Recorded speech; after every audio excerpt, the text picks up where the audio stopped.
बिस्मिल्लाहिर्रहमानिर्रहीम। अस्सलाम वालेकुम dear students, welcome back SCT degree college. बच्चों, चैप्टर नंबर 3 हम लोग पढ़ रहे थे। इसमें हम लोगों ने लेक्चर नंबर 1 को डिस्कस कर लिया था। आज जो हम कंटिन्यू करेंगे बच्चों, वो हम लेक्चर नंबर 2 से कंटिन्यू करेंगे। चैप्टर नंबर 3 हमारे पास है कौन सा? कोऑर्डिनेशन एंड कंट्रोल के नाम से चैप्टर था। फिर मैं आपको बताऊंगी कि कौन कौन से टॉपिक्स हम लोगों ने डिस्कस कर लिए हैं। तो कुछ मैकेनिज्म्स जो थे वो हम पढ़ चुके थे कि किस तरह से जो है वो कोऑर्डिनेशन एंड कंट्रोल प्लांट में पॉसिबल है। कौन कौन से ऐसे हार्मोन्स हैं, मतलब आपने जो है वो चीज़ें पढ़ी कि हार्मोन से कंट्रोल किया जा सकता है, हार्मोनल मैकेनिज्म से जो है वो प्लांट में कोऑर्डिनेशन बरकरार रखी जा सकती है।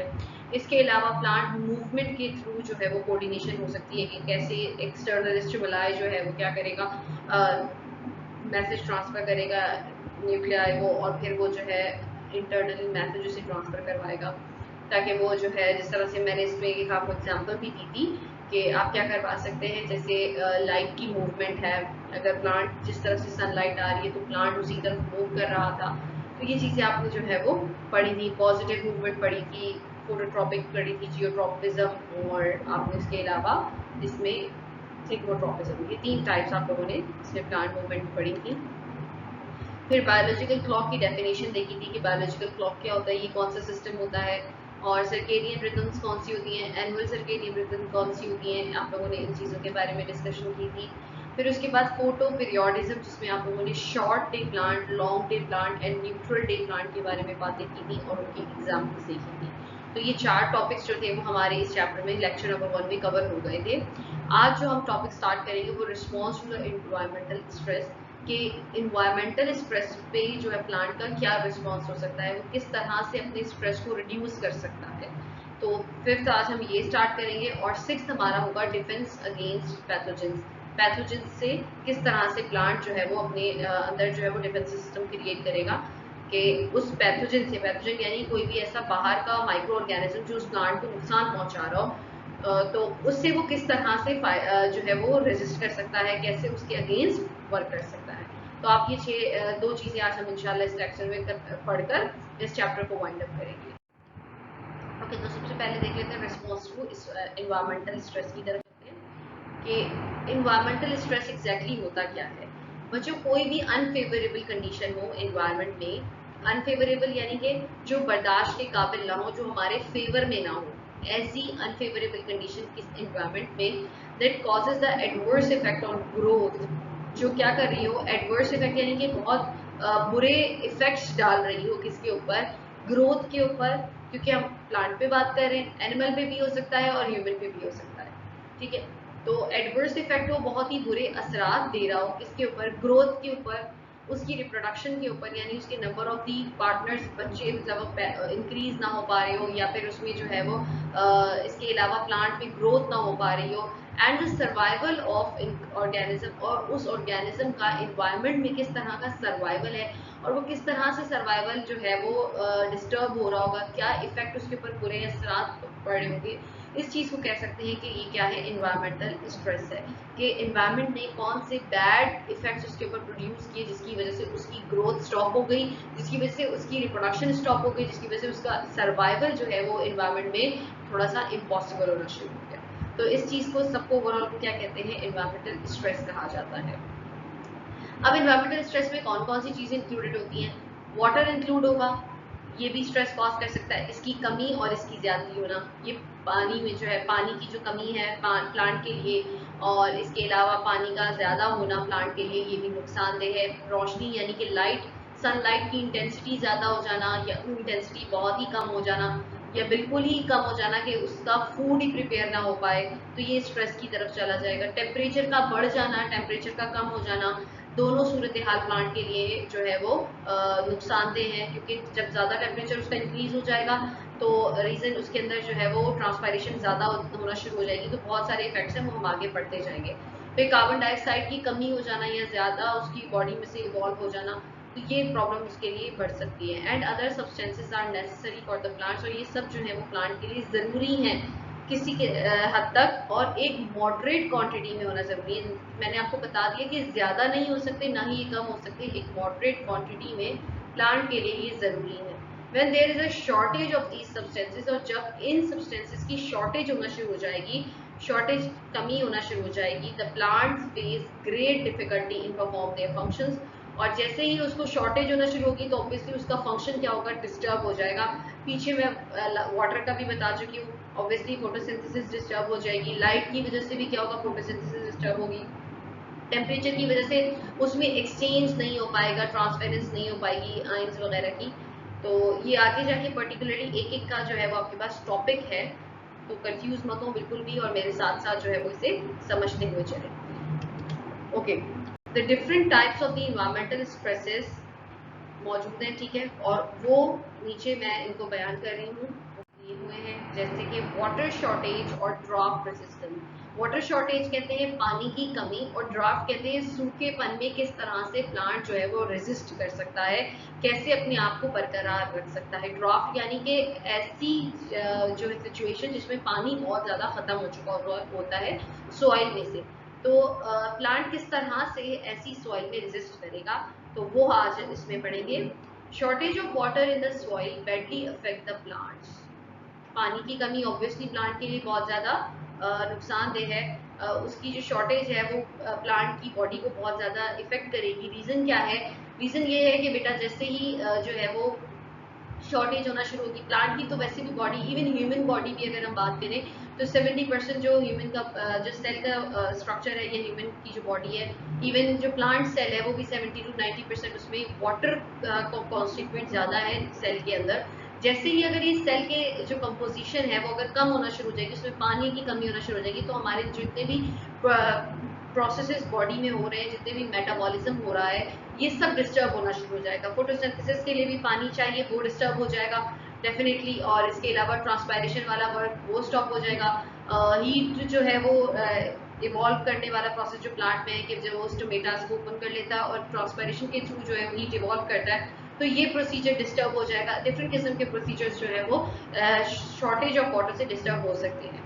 इन such conditions a control system develops in the plant body, और इस कंडीशन में क्या होता है, चलो अब ऐसी सिचुएशन आ गई है प्लांट के लिए कि उसमें पानी की कमी होना शुरू हो गई है। कैसे कि वो ऐसी सॉइल में मौजूद है जैसे कि डेजर्ट एरियाज में हो जाए या मार्शी सॉइल्स में, इस तरह की ऐसी सॉइल्स में मौजूद हो जाए जहां पर पानी की कमी हो रही है। तो प्लांट क्या करता है, प्लांट अपने अंदर एक ऐसा सिस्टम प्रोड्यूस करता है, ऐसी चीज बनाता है, ऐसा एक सिस्टम अपने अंदर डेवलप करता है जिससे वो इस शॉर्टेज से निजात हासिल कर ले, ठीक है, इस पानी की शॉर्टेज से क्या कर सके, दूर हो सके। पहला काम तो वो क्या करेगा, ट्रांसपायरेशन के प्रोसेस को स्लो कर देगा। सबसे आसान काम उसके लिए क्या है कि ट्रांसपायरेशन का प्रोसेस जो होगा उसकी बॉडी में वो स्लो हो जाएगा, ट्रांसपायर करना वो बंद कर देगा due to the closing of the stomata. सबसे पहले अपने स्टोमेटास को बंद करेगा, स्टोमेटा बंद हो जाएंगे क्योंकि वो तो उसके कंट्रोल में अपनी कोऑर्डिनेशन से वो कहेगा भाई बॉडी में, प्लांट में जो है वो प्लांट की बॉडी में क्या हो रहा है, शॉर्टेज ऑफ दी वाटर हो रही है। तो इस तरह से मैसेज फौरन किसके पास जाएगा, स्टोमेटा के पास जाएगा। स्टोमेटा फौरन से अपने आप को क्लोज कर देगा, टीचर उसकी टर्जिडिटी खत्म हो जाएगी, वो फ्लैसिड होकर स्टोमेटा बंद हो जाएगा। जैसे ही स्टोमेटा बंद होगा तो आपको पता है ट्रांसपायरेशन का प्रोसीजर अब स्टॉप हो जाएगा, नहीं हो पाएगा। मतलब जो विद इन अ सेकेंड काफ़ी देर तक उसके ड्रॉपलेट्स जा रहे होते हैं, तो अब वो बहुत ही माइन्यूट क्वांटिटी में और बहुत ही जो है वो थोड़ी ज़्यादा देर के बाद उसके ड्रॉपलेट्स बाहर जाएंगे। सेकेंड स्टेप में क्या होगा, roots are well developed to reach the water. अब शॉर्टेज है, ठीक है, पानी नहीं मिल पा रहा, तो ये क्या करते हैं, ये वाले प्लांट्स अपनी रूट्स को नीचे ज़मीन के अंदर बिखेरना शुरू कर देते हैं, बहुत ज़्यादा फैला लेते हैं, जितना जितना तक उनकी रूट्स जा सकती हैं, जहाँ जहाँ से उनको पानी का एक एक कतरा भी मिल सकता है, तो ये अपनी रूट्स उसी डायरेक्शन में फैलाना शुरू कर देते हैं, and inhibiting the growth of the shallow roots. और जो अंदर छोटी रूट्स है उनकी ग्रोथ को भी रोक देते हैं कि थोड़े टाइम तक तुम रुक जाओ, और जो है वो हम लोग पहले पानी का जो है वो मसला हल कर लें, ठीक है। तो वो बड़ी वाली जितनी भी रूट्स होती हैं, जो बड़ी वाली रूट्स हैं, वो सारी की सारी अंदर और वाले सॉइल में, ज़्यादा वाली सॉइल में फैलना शुरू कर देती हैं, और बाकी किसकी ग्रोथ को रुकवा देती हैं, शैलो रूट्स की, जो छोटी वाली रूट्स अंदर मौजूद होती हैं उनकी ग्रोथ को थोड़े टाइम के लिए स्टॉप करवा देती हैं। तीसरा पॉइंट क्या है, in the mesophyll cells of the leaves abscisic acid. अच्छा जी, जो मीजोफिल सेल्स हैं, किसके मीजोफिल सेल्स होंगे बच्चों, इसके लीव्स की बात करें, लीव्स के अंदर जो मीजोफिल सेल्स होते हैं उनमें एब्सिसिक एसिड की जो प्रोडक्शन शुरू हो जाती है, ठीक है, विच क्लोजेस द स्टोमेटा। अब एब्सिसिक एसिड क्या होता है, ये एक हार्मोन है। आप जब डिफरेंट हार्मोन्स पढ़ेंगे प्लांट के, तो उसमें ऑक्सिन, जिब्रेलिन, एब्सिसिक एसिड, इस तरह के जो है वो हार्मोन्स का जिक्र आएगा जो कि डिफरेंट प्रोसेसेस कराते हैं। जैसे ह्यूमन की बॉडी में भी जो हार्मोन्स हैं वो डिफरेंट फंक्शंस करवा रहे हैं, इसी तरह प्लांट की बॉडी में भी ये हार्मोन्स जो हैं उनके फंक्शन कंट्रोल करवाते हैं। इसी तरह जो एब्सिसिक एसिड है इसका फंक्शन ये है कि ये opening and closing of stomata को कंट्रोल करके रख सकता है, या ग्रोथ इनहिबिटर के तौर पे भी काम करवा सकता है कि कहीं पे किसी चीज की ग्रोथ को रुकवाना है तो क्या करवाया जा सकता है, एब्सिसिक एसिड को सिक्रीट करा दिया जाता है, ये उसकी प्रोडक्शन को बढ़ा दिया जाता है। तो उससे क्या होता है कि स्टोमेटा, अब हम स्टोमेटा पे कंसंट्रेट कर रहे हैं, तो स्टोमेटा की जो प्रोडक्शन है या स्टोमेटा की जो फॉर्मेशन और क्लोजिंग और ओपनिंग है ये स्टॉप हो जाएगी। तो ये इनहिबिटर ये काम कर सकता है कि जो स्टोमेटा है उसको बंद करवा सकता है। फोर्थ आपके पास क्या होता है, तो guard cells stomata become flaccid. Obviously जो गार्ड सेल्स हैं वो क्या करेंगे, ट्रांसपायरेशन का जो प्रोसीजर है, पानी की कमी तो हो गई शुरू, ठीक है, प्लांट के अंदर पानी की कमी शुरू हो गई है। अब ऑब्वियसली पानी की कमी की वजह से जो गार्ड सेल हमेशा टर्जिड रहता था, साइज में बड़ा रहता था, अब वो साइज में बड़ा तो नहीं रहेगा ऑब्वियसली, क्योंकि अंदर पानी की कमी है, टर्जिडिटी नहीं होगी। तो अब उसका सेल किस तरह से हो जाएगा, गार्ड सेल का सेल कैसा हो जाएगा, फ्लैसिड कंडीशन में हो जाएगा, पिचका हुआ लगेगा, ना कि वो फूला हुआ होगा। तो ये अपने आप को किस तरह से फ्लैसिड कंडीशन में कर लेते हैं, जिसकी वजह से टर्जिडिटी कम हो जाती है और पानी के निकलने के चांसेस बाहर की तरफ कम हो जाते हैं, ठीक है। अंदर की तरफ पानी रहता है, बाहर की तरफ जाने से उसको ऑब्वियसली पता है नुकसान होगा, तो वो अपने आप को फ्लैसिड कंडीशन में कर लेता है। फ्लैसिड से एक फायदा ये होता है कि गार्ड सेल की जो ओपनिंग है वो क्लोज हो जाती है, वो पिचकने की वजह से वो क्लोज हो जाते हैं, तो पानी बाहर निकल नहीं पाता। ओके, उसके बाद है some modifications occur in the plant to reduce the transpiration. कुछ ऐसी भी जो है मॉडिफिकेशन की गई प्लांट्स ने जिससे क्या हो सकता है कि ट्रांसपायरेशन को भी स्टॉप किया जाए। सच इंक्लूड्स, इनमें सच कुछ ऐसी चीजें होगी, less number of the leaves, या तो उन्होंने क्या काम किया, सच एज उन्होंने किया कि लेस नंबर बना दिए, किसके, लीव्स के, कुछ लीव्स उन्होंने कम बना लिए, ठीक है। और modify the leaves into spines, या तो उन्होंने लीव्स को कम निकालना शुरू कर दिया, थोड़े लीव्स निकाले प्लांट के अंदर से, या फिर उन लीव्स को इन्होंने क्या किया, स्पाइन्स में कन्वर्ट कर दिया। स्पाइन्स क्या है बच्चों, नोकदार झाड़ियां, उनमें कन्वर्ट कर दिया। जैसे कुछ अगर आप देखो तो एक एग्जांपल देखो, इस पे किस तरह से लीव्स के ऊपर स्पाइन निकले हुए हैं। अब जो जिन एरियाज में से जो लीव्स में से ट्रांसपायरेशन हो सकती थी, उन एरियाज में क्या आ गए हैं, स्पाइन्स आ गए हैं, स्पाइन्स उगना शुरू हुए हैं, जिसकी वजह से ट्रांसपायरेशन का प्रोसीजर स्टॉप हो जाएगा, क्योंकि वहां पर स्टोमेटा बंद हो चुके होंगे, उस लीफ पे स्टोमेटा खत्म हो चुके होंगे। क्यों, क्योंकि डेवलपमेंट हो चुकी है किसकी, स्पाइन्स की, ठीक है बच्चों। तो ये आपके पास 5 टॉपिक्स इसके हो गए हैं, 5 पॉइंट्स आपने जो है वो ट्रांसपायरेशन से रिलेटेड पढ़े कि ड्राफ्ट कंडीशन में, सूखेपन में प्लांट किस तरह से और क्या क्या चीजें डेवलप करवा सकता है। फिर आ जाता है क्वेश्चन नंबर जो सॉरी इसका सेकंड पार्ट आ जाता है, ऑक्सीजन डेफिशिएंसी में प्लांट किस तरह से रेजिस्ट कर सकता है। तो अगर मार्शी सॉइल की बात की जाए, जैसे दलदली जमीन होती है, दलदली यानी वहां पर ऑक्सीजन की कमी है, एटमॉस्फेयर में तो है, एटमॉस्फेयर में तो आपके पास ऑक्सीजन मौजूद होगी, लेकिन जो डेफिशिएंसी है वो कहाँ पॉसिबल है, रूट्स के अंदर, क्योंकि सॉइल के अंदर क्या हो रहा है, सॉइल मार्शी है, सही, सॉइल के अंदर कमी है किसकी, ऑक्सीजन की, सही। तो यहाँ जो डेफिशिएंसी हो रही है वो रूट्स की डेफिशिएंसी में, रूट्स में ऑक्सीजन की डेफिशिएंसी की बात होगी। There is a deficiency of oxygen, obviously marshy soil के अंदर ऑक्सीजन की डेफिशिएंसी होती है।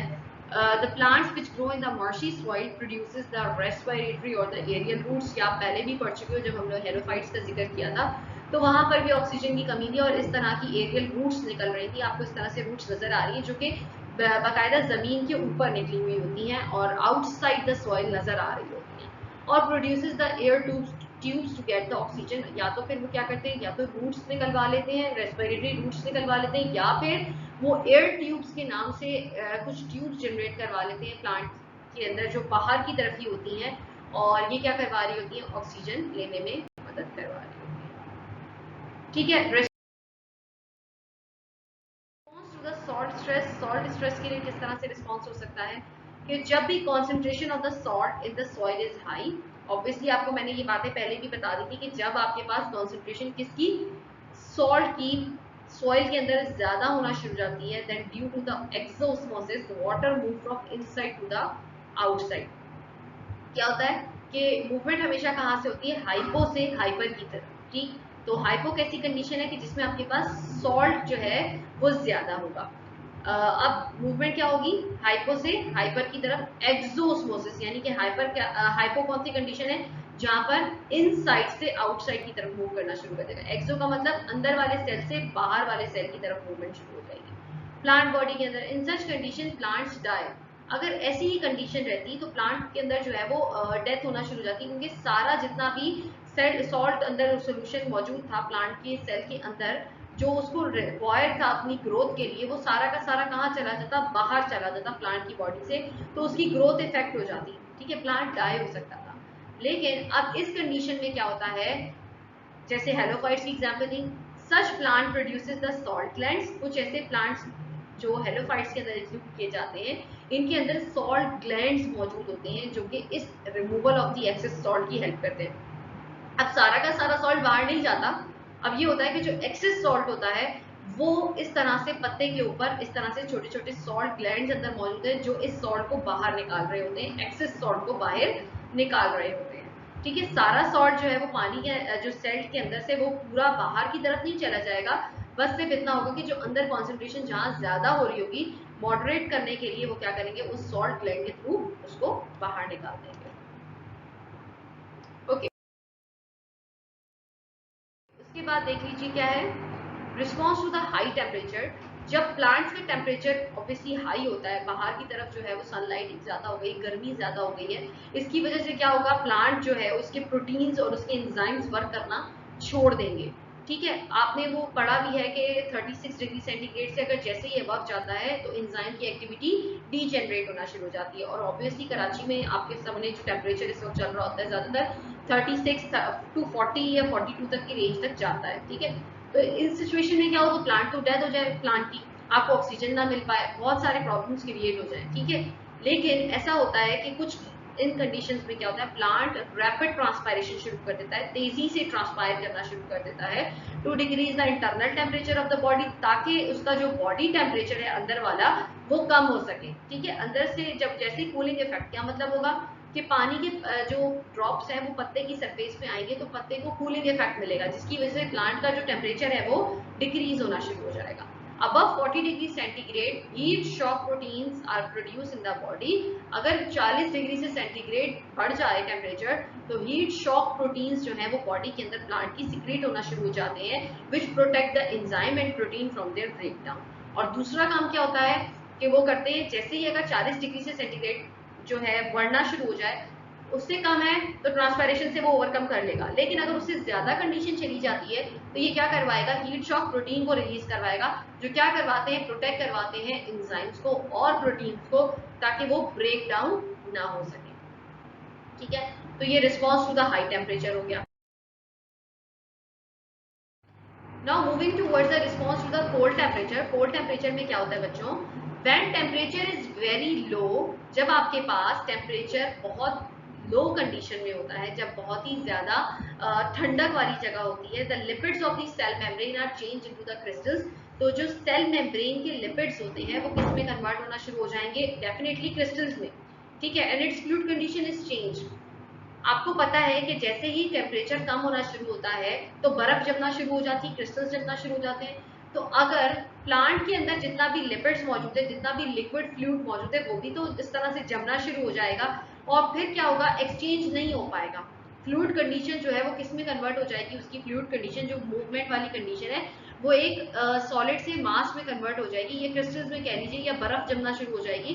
तो इससे क्या होगा, प्लांट के अंदर मूवमेंट नहीं हो पाएगी। आपको पता है कि जो उसकी परमिएबल मेम्ब्रेन होती है जो बाहर मौजूद होती है, उसमें आप लोगों ने पढ़ा था कि किस तरह से जो है वो एक्सचेंज हो रहा होता है, एयर का एक्सचेंज हो रहा होता है, इसके अलावा वाटर मॉलिक्यूल का, डिफरेंट किस्म के जो है वो एंजाइम्स मूव करवा रहे होते हैं, अदर जो है वो आपके पास कार्बोहाइड्रेट की मूवमेंट हो रही होती है, ऑक्सीजन की मूवमेंट हो रही होती है। तो ये सारी मूवमेंट ऑब्वियसली डेफिनेटली स्टॉप हो जाएगी। ठीक है, अगर वो बर्फ जम जाए तो it also reduces the transportation of the solute. तो अब जो है वो ट्रांसपोर्टेशन नहीं हो पाएगी, जैसे ही बर्फ जमेगी ट्रांसपोर्टेशन रुक जाएगी। ठीक है, रिड्यूस हो जाएगी।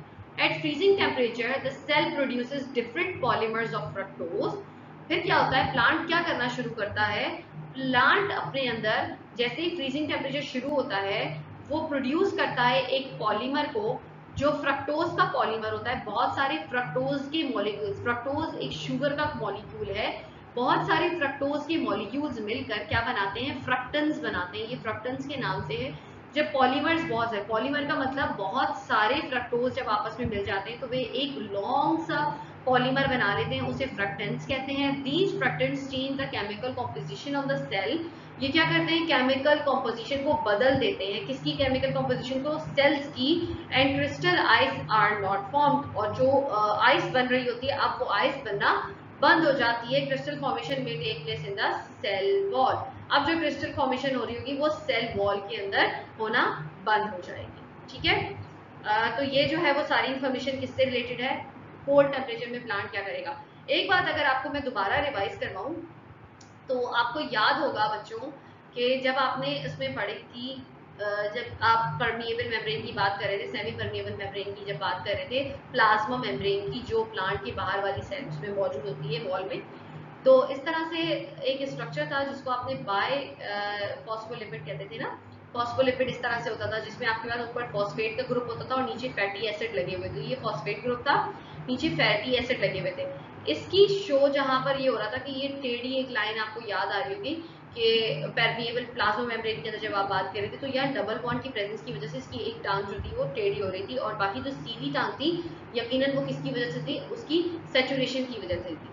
तो इसमें क्या होता है बच्चों कि सारे के सारे किस में कन्वर्ट होना शुरू हो जाते हैं, इस तरह के डबल बॉन्ड्स में कन्वर्ट होना शुरू हो जाते हैं। अब डबल बॉन्ड्स में कन्वर्ट हो जाएंगे तो अनसैचुरेशन बढ़ जाएगी। अनसैचुरेशन का मतलब क्या होता है कि उसमें ऑयल जैसा रहेगा। ठीक है, अगर आप देखो एक एग्जांपल मैं आपको बताऊं तो जैसे अगर आप घर में घी यूज करते हो तो घी ठंडक के टाइम पे घी जो होता है वो जमना शुरू हो जाता है, जबकि ऑयल क्या रहता है, ठंड में भी वो क्या रहता है, लिक्विड ही रहता है, फ्लूइड ही रहता है। तो ऑयल क्यों फ्लूइड रहता है, फ्लूइड जैसा रहता है, लिक्विड रहता है, क्योंकि उसके अंदर जो है अनसेचुरेशन पाई जाती है। इस तरह के जो है वो डबल बॉन्ड्स यहाँ मौजूद होते हैं, जिस तरह से ये मैंने इसको आपको हाईलाइट किया ना, कैसे डबल बॉन्ड्स जो है वो अनसेचुरेशन मौजूद होना शुरू हो जाता है, जिसकी वजह से वो क्या होता है, लिक्विड फॉर्म में मौजूद होता है।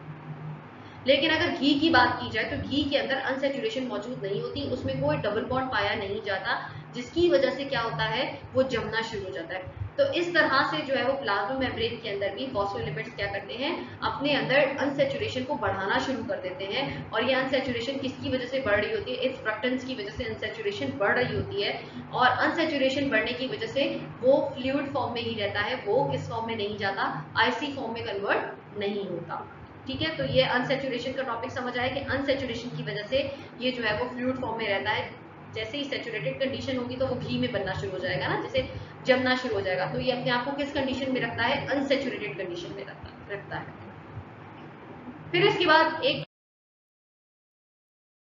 टॉपिक आपके पास है हर्बीवोरी के response to the over grazing और हर्बीवोरी। ओवर ग्रेजिंग का मतलब ज्यादा घास खा ली जाए। ठीक है, ऑब्वियसली कोई भी प्लांट ये नहीं चाहेगा कि उसको खा लिया जाए, कोई भी जो है वो गाय भैंस वगैरह जो है वो उसको खा ले, तो कोई भी प्लांट ये ऐसा तो हरगिज नहीं चाहेगा। तो मैंने यहाँ ओवर ग्रेजिंग भी दिखाई हुई है कि ओवर ग्रेजिंग किस तरह से हो रही है कि कोई भी जो है वो आपके पास एनिमल है वो इस तरह से घास खा ले, तो क्या हो जाएगा, उसकी जो है वो डिफरेंट खूबसूरती तो इसकी खत्म हो रही है, उसकी जो ग्रोथ है वो खत्म हो रही है, इसके अलावा उसका डिफरेंट पर्पस जो है उसकी मेटाबॉलिज्म उसकी बॉडी का वो डिस्टर्ब हो रहा है। तो ये क्या करते हैं, when herbivore animal use plants as their food it is called as the grazing।